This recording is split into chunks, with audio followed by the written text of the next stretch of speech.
Hello, it's me again. This is a continuation of the videos for people who are considering getting dental implants, and by ClearChoice is who I went through. So as you can hear, I have a little bit of a whistle in my S's right now because I had the surgery a week ago. I was expected to have my surgery around August in my last video that I created. But unfortunately, when I went into the dentist and he was ready to do the extractions, he found that my EKG was a little cattywampus, I guess, and he decided he wanted to get um, a, a release from my doctor. So I had to go through my regular doctor, get an EKG, and they said, oh, yeah, it's been there for 3 or 4 years, not a big deal. So we had to reschedule, which took another 2 months for me to get in, which is about the average for a ClearChoice here in Beaverton, Oregon. And so basically, I just did nothing, just sat there and kind of just did my normal routine. In the process of waiting, I actually had a tooth that was in the back here that had broken off the filling.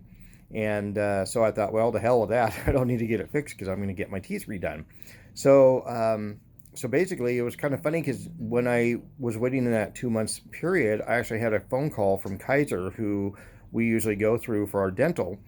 And Kaiser wanted to schedule me an appointment to have me go in for bone loss surgery, which they've done before up here, and they've done it before, but it's another 2-3 years down the road. Still got to go through the same damn thing. So that's why I decided to go through ClearChoice and get my teeth done 100%.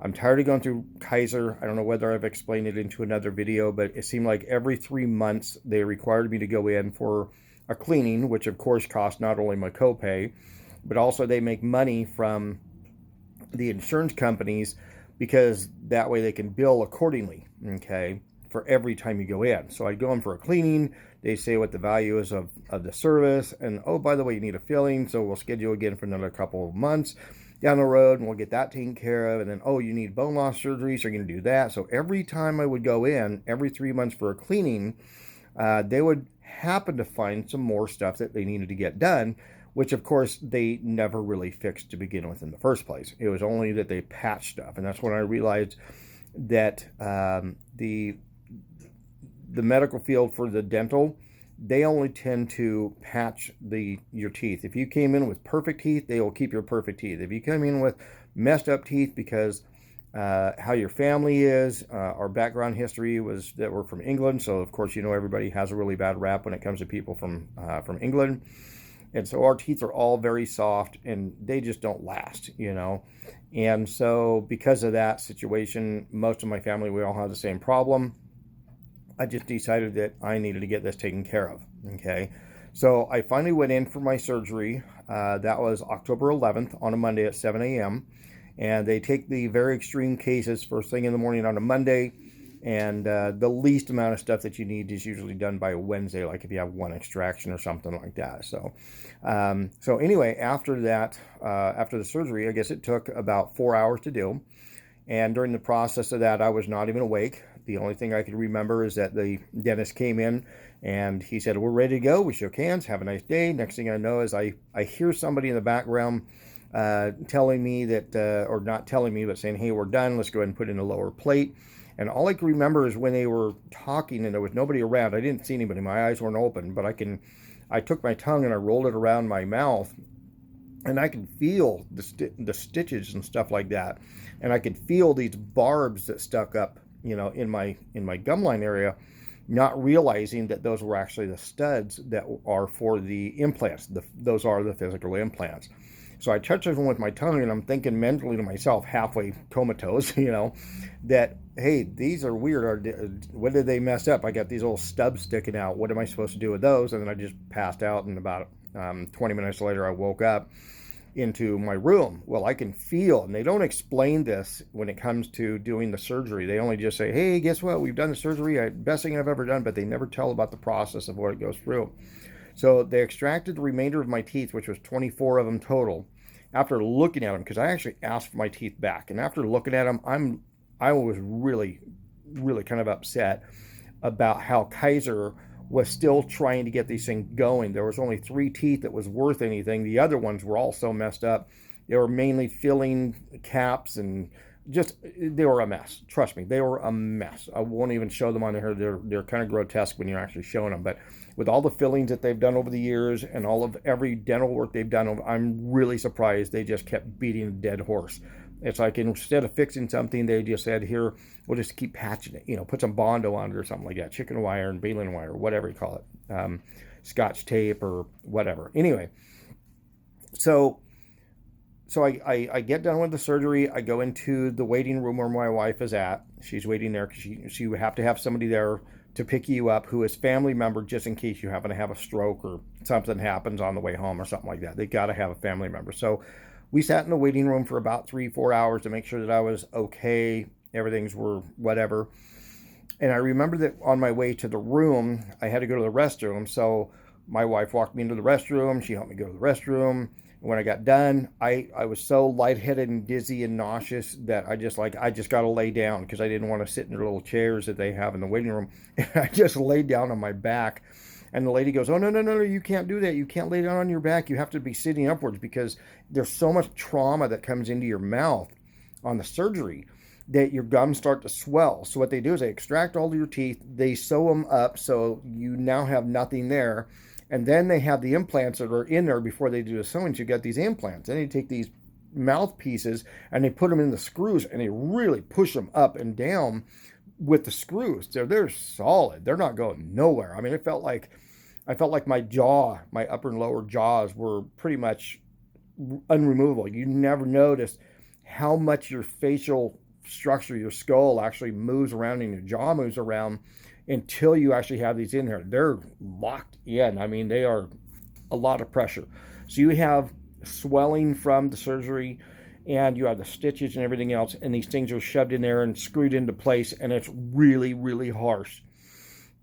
So to keep the swelling down, just like if you got an ankle problem or something like that, and you elevate your foot so that way if there's any water that your body retains from that kind of trauma, then the water will stay out of your foot. Well, it's the same thing with you as having the trauma in your mouth, is that you sit down and you have to stay sitting up, at least elevated at a 45-degree angle, whether it be in a chair or couch or whatever the case is. But they want you elevated so this fluid will actually stay out of your head instead of your head looking like you got stung by a bumblebee or something, if you're allergic to them. So basically, I didn't do that, which I didn't know. And I was like, no, I just feel nauseous and stuff. And I just laid on my back, which was kind of funny because I don't even remember saying that or doing that. But that's what my wife said. But the medication they give you, it almost was like a date rape drug or something like that, because you're awake during the surgery. You're talking to them during the surgery. But when you are done with it, you have absolutely no clue about anything that has gone on because your brain shuts off that little memory thing. So even though you're coherent, you're looking around, you're talking, joking, whatever the case they're doing, you don't remember any of that. It's very, very strange. I can't remember the drug that they gave me. It wasn't fentanyl, but it's probably close to something like that. But so anyway, so it was time for us to go home. So everything was all good to go. And I checked out okay. And so my wife, she's driving me. Of course, I'm feeling very nauseous.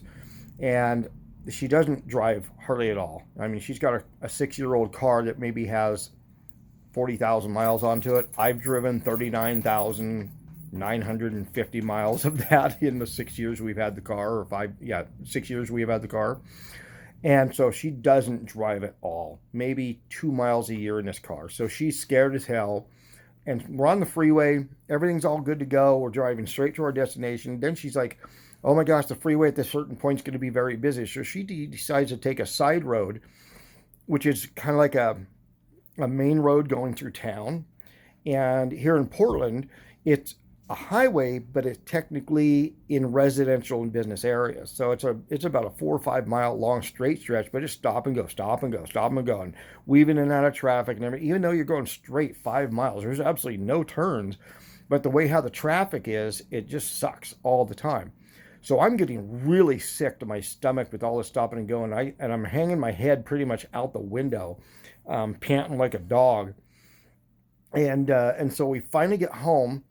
And so all I remember is I open up the door, I get up, and I'm thinking I've got to run to the nearest sink. So I open up the front door. She's still back at the car trying to grab all the crap we've got to bring. And I open up the door, and my wife finally meets me to the door when I'm halfway in the door because she's frantic by now, going, "What's going on? What's going on?" I'm like, "I need to get to a sink now because I need a barf," because her driving was just crazy. So anyway, so I get to the sink, and all I do is I purge, but nothing comes up. It's just because there's nothing there. You haven't eaten for 10 to 15 hours or something like that. So there's nothing there except for a little bit of blood. But you're not. Their rules are, if you have to sneeze, sneeze with an open mouth. Don't try to hold it because you'll blow out your stitches and blood and everything. It's bad from what they say.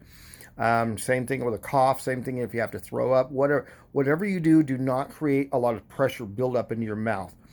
So after that, which was only a couple of minutes, I'm like, I'm going to go lay down. And I went and laid down on my bed upstairs. I finally got it up there, laid down. I woke up the next day. Now, mind you, I got home probably about 5:30, 6 o'clock by now. Let's say it's 5:30 in the afternoon on a Monday. I woke up the next day around noon on Tuesday.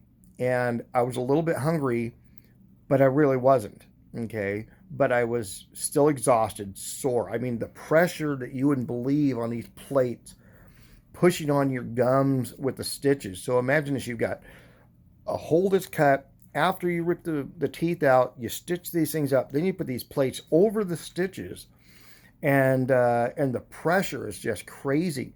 So they give you some pain meds. Mine was OxyContin. And so I would take two. Nothing else worked. I have Vicodin from a back surgery a while back. Those didn't do anything. I mean, it's like you can take two of them.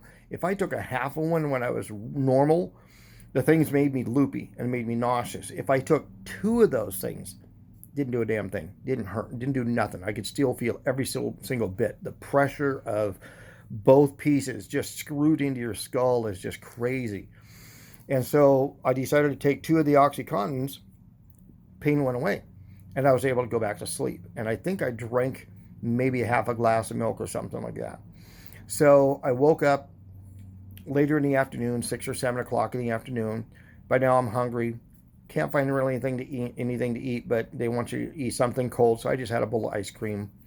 But it's been, I'll tell you now, that after it's been for about a week, I would say the day of the surgery is okay per se because you're pretty much drugged out. The second day, painful. Make sure you take your medications. Third day was a little bit better. Fourth day got really, really bad. I don't know why. And that's when I started taking my OxyContin every 4 hours, a couple of them, just to keep the pain down. And in order for you to sleep, instead of just laying your head down and falling asleep, the OxyContin, Vicodin, things like that, they like to keep you awake and your brain is still going, because your brain just isn't shut off. So you've got this pain that I would consider it called a droning. So instead of a high-pitched sound or whatever it is, the droning is like the pain is constant, all all the time. And so when you're trying to sleep, that droning of pain that just doesn't want to go away really sucks. So it's really hard to get to sleep. So what I found is that if you take a Benadryl, one Benadryl pill, the Benadryl shuts your brain off so you're not thinking anymore and you'll actually go to sleep. So a couple of OxyContin, two of those, and one of the Benadryl pills that shuts your brain off, you're able to finally go to sleep. And I probably woke up the next day about 7 or 8 o'clock in the morning. I probably had about another, I don't know, I'd say probably about 10 to 12 hours of sleep or something like that. So your body's really exhausted from all the stuff that you're going through. And now I understand why they always do the heart and EKGs and blood pressures and stuff like that, because it's a lot of stress on your body. Okay, it's a lot of stress. It's not like the TV shows or whatever it is where you go in there and they rip your teeth out and then you come out a couple hours later and you're smiling in the mirror and they're like, "Yay, you're all good to go." It is nothing like that. Okay.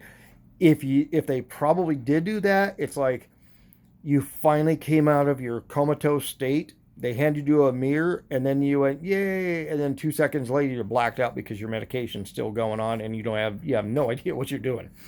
But I do remember vaguely now that they did say, hey, to take a look at your temporaries in your mouth, which they are only temporaries. I'll explain that in a minute. Um, so you put in your mirror, and I think the only thing I said to them was, "Wow, I actually have teeth." You know, all the teeth, they're all there. Kind of weird to see, teeth that you don't normally see. And me being 55 years old, I have had teeth problems for since I was 9 or 10 years old. So it's to me, it's like 45 years of pain and just bad teeth and stuff like that. Not really wanting to smile in the whole 9 yards. So anyway, what I'm going to tell you about is the first set that they give you that is only there for a couple of weeks before they do the next procedure. Is they're literally they give you these here and a couple of teeth, and then there's nothing past that. So you have like almost like buck teeth with a couple of teeth on the side here and here, but the front teeth are like pointed downwards, and the same thing with the fronts.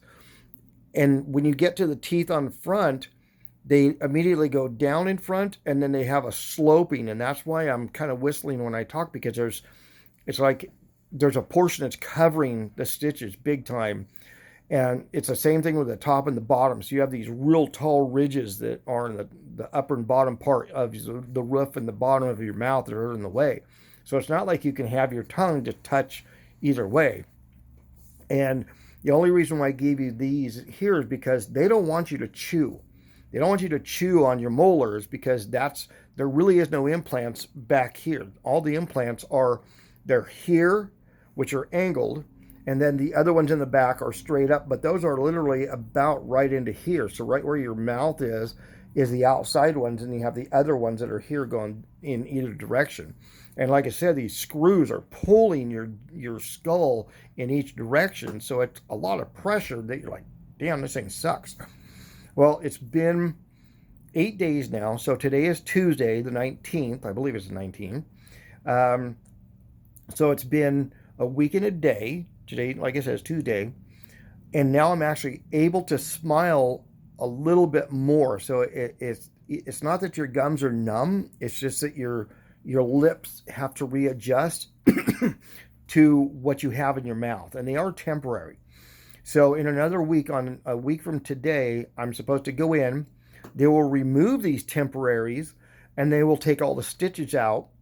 And then either they're going to put these back in, or they're going to put a second set in. And the second set, I believe, are going to go from front to rear.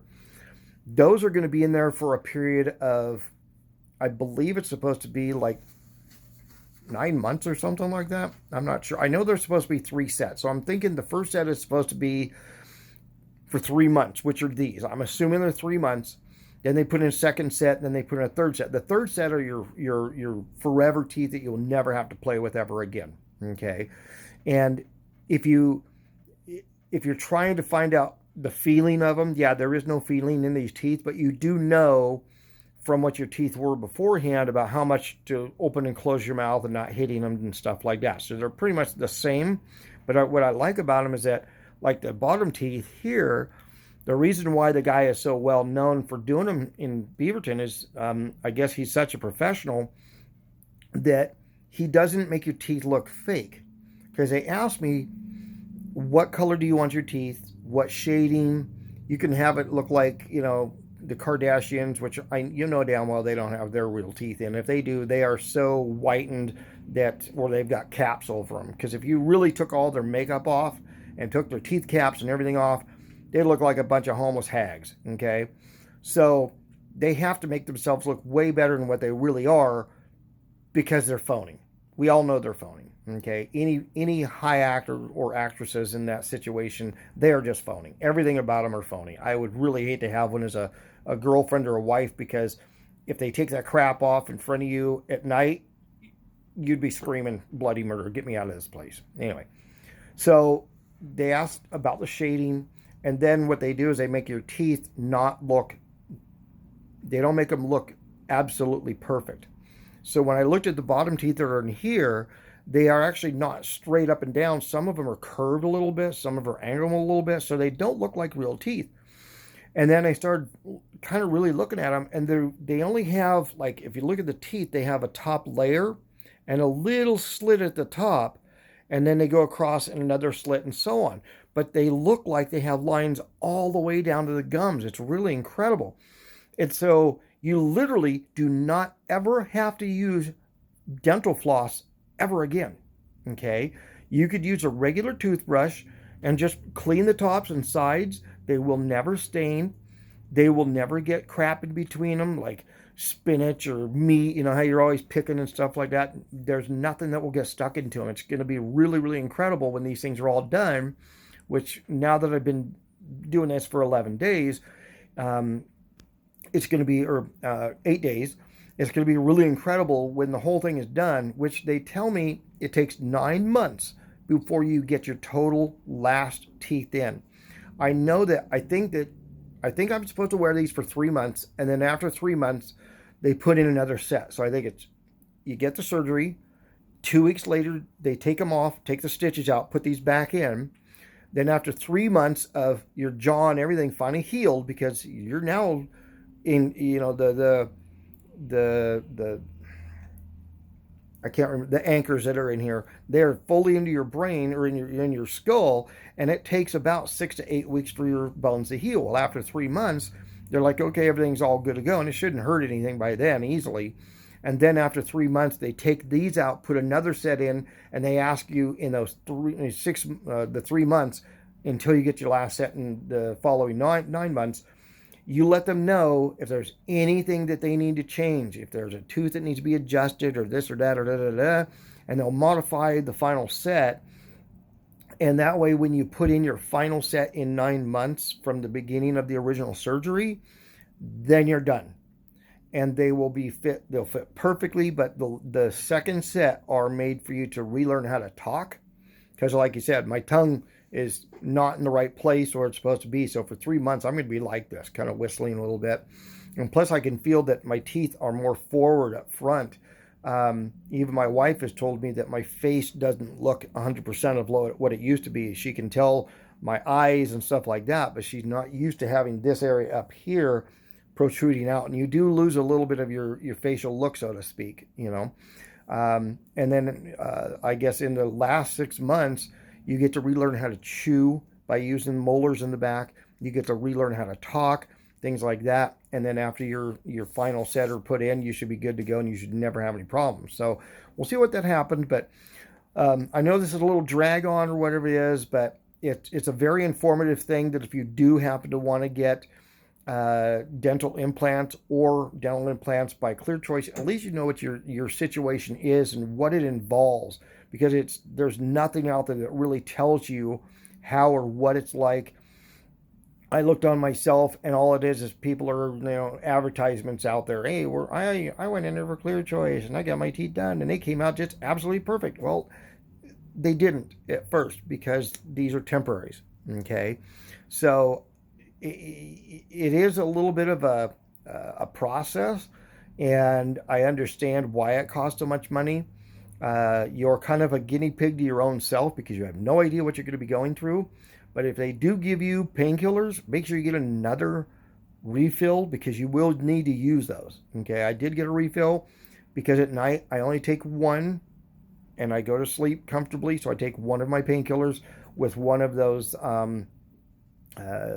the little pink pills, for the allergy. Now I can't remember what the hell they're called. But anyway, I take one of those things and I go to sleep and I'm comfortable. If you wake up in the middle of the night because you have to go to the restroom or something, or the cat wakes you up or the dog's barking or something like that, you may have to take another painkiller. But as far as the other allergy pill, you probably will not need another one of those. But it is a toll on your body. I do go to bed at probably about 9:30, 10 o'clock in the average. I used to wake up around 8:30, 9 o'clock in the morning. Beforehand, I own my own business, so I can go in a little bit later. But trust me, I'm staying late today, probably about 2 hours past close. So that's how my schedule is. So I can get a lot more done without employees and customers coming and stuff like that. But even like last night, and it's been a week since I've been since the surgery. I went to bed last night at 10 o'clock at night, and I woke up at 11 o'clock this morning because I stayed late yesterday on my first day coming back. So I took a week before I can go back to work to at least do something. And I really didn't do anything except for a lot of paperwork, resetting up a new printer for my employees, things like that. So that's about all I did, but I was so wiped out that I literally slept for 10 or 11 hours, which was crazy. But it does take a toll on you. So they do tell you that, take a week to 10 days, at least 10 days to take some time off. I would probably say a week minimum. Then you could start doing a little bit of stuff. But I probably wouldn't recommend going to work at least 10 days after the surgery. Okay. Because otherwise, and then when you do go to work, do half days. Do a 4-hour shift, something like that. If you've got an employer that you've got to play around with or whatever, just let them know you're going to need half days for at least a week or two, okay? Because this does take a toll on your body. So I think that's about all I can say for now. I will continue to do some more videos out there regarding this. So at least it'll give you the option of, is this for me? If it's not for me, I would say if you have really bad teeth and you have pain, or like in my situation, you're having to go in every 3 months or 6 months, and the insurance people, Kaiser Medical, decides that they want to find something new every time that you want to go in. It's going to be totally night and day from going in every 3 months, knowing that I have to expect pain because I can't use that high sonic thing that they use for cleaning. I have to scrape my teeth and go deep into my gums. So if you're having that problem, after this whole thing is done, I will never have to go in and have my teeth scraped. I will never have to have my teeth cleaned as deep as they do. I never have to hear that high-pitched whining sound of that tooth cleaning machine ever again, the sonic cleaner. I never have to worry about bone loss because these implants that are in here, they're screwed into the bone, actually create your bone to grow around them. Unlike going in for surgery and having your bones rebuilt up with other bone material here and there, and sometimes it takes and sometimes it doesn't. And if it does, you don't grow any extra bone. The bone grows around the implants. So this is way better than Kaiser could possibly ever do, or any dentist could actually do, because once you have bone loss, you can't get it back. It'll just deteriorate over a period of time. Except for implants, once the implants are screwed into your skull, your bone will start to grow and build more mass around the implants. That's a benefit right there. So if you have a lot of bone loss in your skull and in your jaw, you will get that back and then some. It will continue to grow. So anyway, I'll show you what my teeth look like right now. Like I said, they're temporary, but they're better than what I had before. And as you can see, they're kind of white. I mean, they're not that bright white. They're not like the wall behind me that's kind of an off-white. They're actually more like a natural teeth white. So I'll smile for you, show you a little bit on them, and then I'll be getting going. Okay? Anyway, here you go. So there's my temporary. You can see they only go so far. You can see the yellow parts there. That's where they have the implants screwed into these lower teeth. And they have the same thing at the top. I don't think I can show it. But you can see where when the teeth go down, they have this ridge, and the same thing with the upper teeth. So that's why it's kind of a pain to talk and you whistle a little bit. So, but I could never smile like that ever. I was afraid to smile. I couldn't show, even like my wife said, it's very weird to see that I actually have teeth, and you can see them when you talk. They don't look fake for now.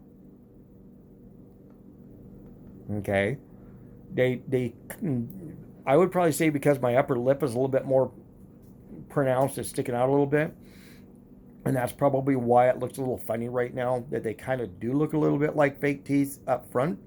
That's because of where they've got them put in. So once the last set are in, you should not have to see anything whatsoever. So, and you can see that I'm talking with a lot of S's.